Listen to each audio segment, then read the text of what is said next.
Praise God. Wow. Welcome to Power Encounter TV broadcast. I'm your host, Reverend Sam, and I believe God that today is a sure day of miracle for someone watching me right now. Before we go into the Word of God, let us pray. My Father, I thank you because this day you're going to transform lives. You're going to do a miracle. You're going to do that which no man can do. You're going to touch somebody's life today. You're going to save the lost. You're going to cause the wound of those who have been bruised to be healed by your anointing. You're going to cause our heart to be enlightened by your word, and your name will be glorified. Thank you, Lord Jesus. In Jesus' mighty name we pray. Amen, amen, and amen. I'm still continuing on the topic, the signs of the end time. Now, why is this topic very important? Now, recently I was in a place, in a service, and I had to speak the word of God.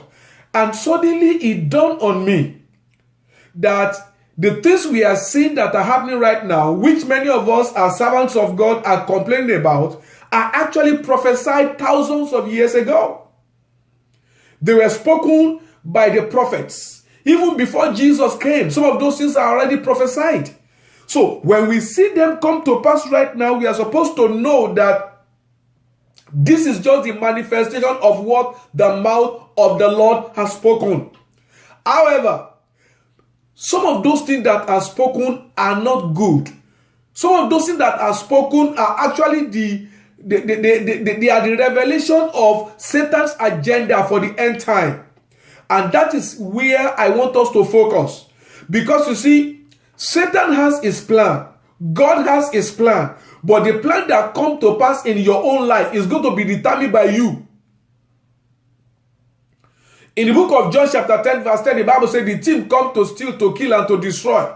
In that same verse, the Bible says, but the Son of God has come to give us life and give us life abundantly. Which means there's Satan's plan, there's God's plan. But which plan comes to pass in your own life is going to be determined by you. I want us to consider a prophecy of Joel that points at the end time, so that you and I can also be assured that the things that we are seeing that are happening right now are meant to happen. And when we become properly informed, then we can take informed decision based on the knowledge of Scripture. In the book of Acts chapter 2, in Acts chapter 2 from verse 17 to verse 18, Apostle Peter was quoting this scripture. He said, and in the last days it shall come to pass, declares the Lord, that I will pour out my spirit on all flesh. How many people? All flesh. You know, before the day of Pentecost, the Holy Ghost was not upon everybody. In fact, Jesus told the disciples that the Holy Ghost was with them, but that it shall come upon them. That's why he told them in Acts 1:8 that you shall receive power when the Holy Ghost comes upon you. So if the Holy Ghost has come upon them, he will not tell them that the Holy Ghost shall come upon them. The word shall tells us is a futuristic thing. And in chapter 2, we saw the Holy Ghost came upon them. Now, the scripture tells me that the Holy Ghost is going to come on all flesh. That means everybody is going to have access to the Spirit of the living God. When I say everybody, I am talking about those who have given their life to Christ. I'm talking about those who are followers of Jesus. If you have not given your life to Jesus, you cannot have access to the Spirit of the living God. Because the Spirit of God is called the Spirit of adoption. And that Spirit of adoption only dwells in and work upon the people that have agreed that Jesus will become the Lord of their lives. And if you are watching me right now, you have not taken that decision, you can do that today. The Bible says, I will pour out my spirit upon all flesh. That is what God said. That's why everybody now has the Holy Ghost.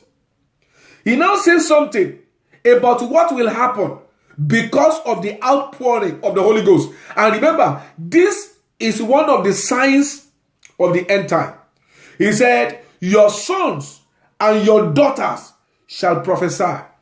Wow. Your sons and your daughters. That means people that are young will begin to operate in revelational giftings. I remember, my children, when they were while they were very, very young, they'll be seeing visions of things and people that they know. They'll be telling us, hey, my daddy, this is what I see. That kind of thing. So you discover that it is because the Holy Ghost is upon them, because they have given their life to Christ. Now, and that tells me something. That tells me something, and I'm trying to make you understand something also. That the fact that someone has the gift of revelation does not mean that they are spiritually mature. It is simply one of the signs of the end time that the revelation gift will be made manifest on everybody. It will be just like the days of Samuel. While Samuel was still young and he did not know the Lord, God began to speak to him. It's just like that. In this days that we are in, it is called the days of revelation. This is the days when God will reveal things, mysterious things, even to sons and daughters. Look at what he says again. He said, your young men shall see vision and your old men shall dream dreams. Everything is said to make us understand that your sons and your daughters will begin to see the manifestation of the spirit of revelation. Young men shall begin to have the manifestation of the spirit of revelation by vision. Old men, they'll begin to have the spirit of revelation by dreams. That's part of the sign of the end time. That's why Jesus Christ said, when the end of the age comes, many fake prophets will arise. You know why?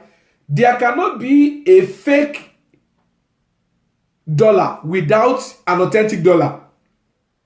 It will be stupid for anybody to try to counterfeit dollar and said, okay, I am creating a counterfeit of $3 note. There's nothing called $3 note.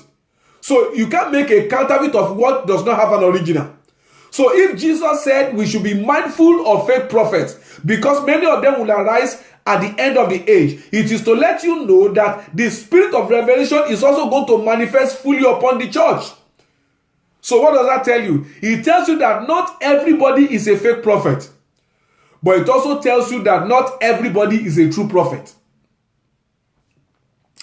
The Bible says, even on my male servants and my female servants, in those days will I pour out of my spirit, and they shall prophesy. Even slaves, God said, I will pour my spirit upon them.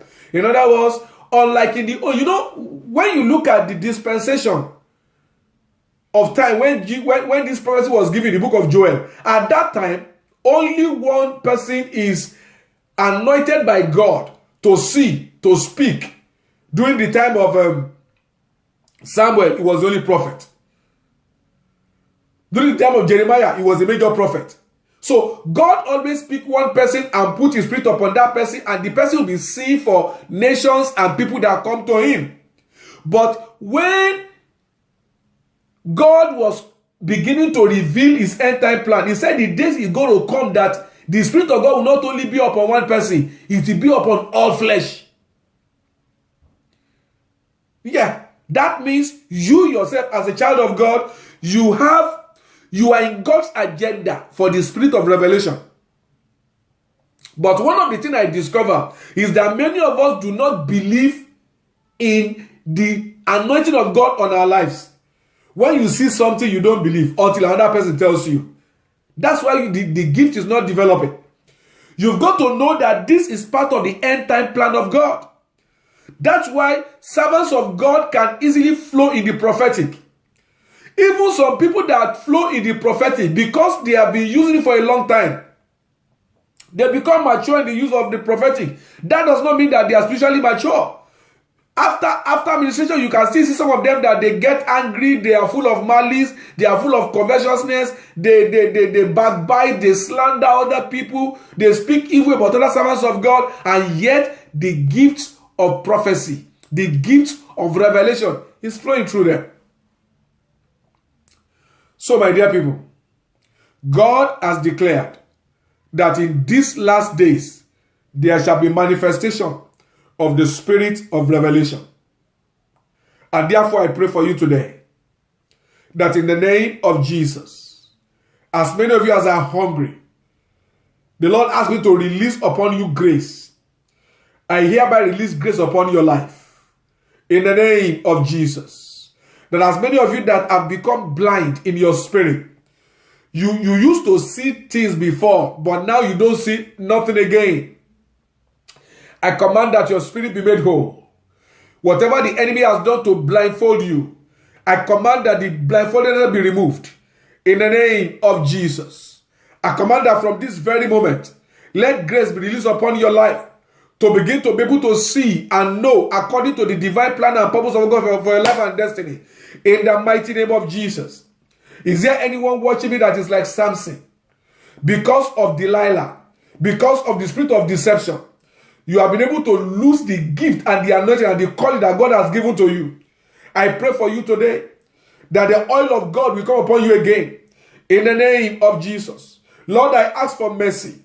I ask for mercy. I ask for mercy, oh God. I ask for mercy. We cannot afford to lose anyone that you have anointed. Satan is doing all he can to derail men from the faith. So anyone that you have anointed to help men to stay in the faith, we can't afford to lose them, Lord. That's why I call upon you, oh God, that you will have mercy upon your servants. You will have mercy upon your people. Is there anyone that has derailed, oh God? I pray that by mercy, you will fish them out. You will call them. Alimo toto okukubala likasa savarina moyakaba. Enke prepre tosku zavata lina koria doranto sakola namaha. I feel in my heart and I can see it right now. Some of you need comfort because you have been broken. Something has broken your heart. Maybe disappointment. Oh my God, I pray. This one that are wounded, Mizata Lika. Lord, I pray that you call them aside and you will heal their wounds. In the name of Jesus. Oh God, oh God, oh God. I pray you will heal their wounds. I pray you will heal their wounds. I pray you will heal their wounds, oh God. In the name of Jesus. Because when they are healed, then they can use the comfort that they receive from the Lord to comfort other people. Therefore, Lord, I pray that you will comfort your people. You will comfort these broken-hearted ones. You will comfort them, I pray, in the mighty name of Jesus. Thank you, Lord. Thank you, Lord. I feel the anointing of God for healing right now. I bind every spirit of affliction. I bind every spirit of infirmity. I rebuke every spirit of sickness. I rebuke every spirit of pain. Every power of affliction over your life, I command them to break loose. In the name of Jesus. Whatever pain you are in, from the crown of your head to the sole of your feet, receive relief. Receive permanent healing. In the mighty name of Jesus. I pray that the affliction of the devil will be removed from your life right now. I command. In the name of Jesus. Be made whole. Yes. By the anointing of the Holy Ghost, by the power of the Lord Jesus, be made whole this very moment. Right now. In the mighty name of Jesus. Lord, I give you glory. Lord, I give you praise. Thank you, my Father. Blessed be your name, O God. In Jesus' mighty name we pray. Amen. Amen and amen. So I'm going to encourage every one of you that are children of God, servants of God, people that have been wounded. But I believe that the Lord is touching you right now to heal you. Yeah. The Lord is bringing you out of that shame. Yeah. I can see God removing tattered clothes that look like a rag, take it out of somebody. Yes, the Lord is releasing you from that shame in the name of Jesus. Your glory will burst out again in the mighty name of Jesus. The enemy thought it has finished. No, God said he is starting again. And you know, when the Lord turned again the captivity of Zion, our life will become a wonder to our generation. I pray for you that your life and your destiny will become a wonder to your generation. You will experience the move of God again. You will experience fresh oil, fresh glory in the mighty name of Jesus Christ. You see, I want us to, let's learn to work together. You know, there's a proverb in our language, in my traditional language that says, when snakes work together, people are afraid of them. Satan will be afraid of us when we learn to work together in unity. And that's why I am inviting to join a prayer league that God is leading me that we should start. It's a prayer league that will be taking place once or twice every month. But I need you to show your intention to participate. Send your phone number and your name to the number on the screen and the email on the screen, because we are trusting the Almighty God that we'll begin to come together to pray, so that those who are wounded can be healed. Then we can begin to encourage one another, and we can begin to use our gifting to work with one another, minister to one another, and support one another. And I believe, God, that in this land, God will magnify his glory upon the church in the mighty name of Jesus Christ. So I like to work with you. I want us to work together. Let's work together. We are not in competition. Our giftings are supposed to complement one another. Let's work together, so that together we can move to greater height. And I believe, God, that as we work together, we shall begin to have exploit to share to the glory of God in the mighty name of Jesus Christ. I'm going to go right now, but I want to hear from you what the Lord has done for you today. I feel so strong upon me, the anointing of God, to pray for people. That's why I spent so long time to pray. Send me text message, send me an email. Let me know what God has done in your life. Let us rejoice together. I like to read your mail. I like to read your text messages. I like to read your letter. I like someone that is watching us to also trust God to do the same miracle that the Lord has done in your life right now. If the woman with the issue of blood never shared her testimony, we will not be able to use it to encourage someone else today. I want to use your testimony to encourage someone else. So I expect to hear from you. Until I come your way again next time, don't you ever forget that no matter what you have gone through in life, now that you are a child of God and you have made up your mind to come back to the Lord fully, I believe that the testimony of your destiny will be that you are wonderful because Jesus is real. I'll see you next time. God bless you. Bye-bye.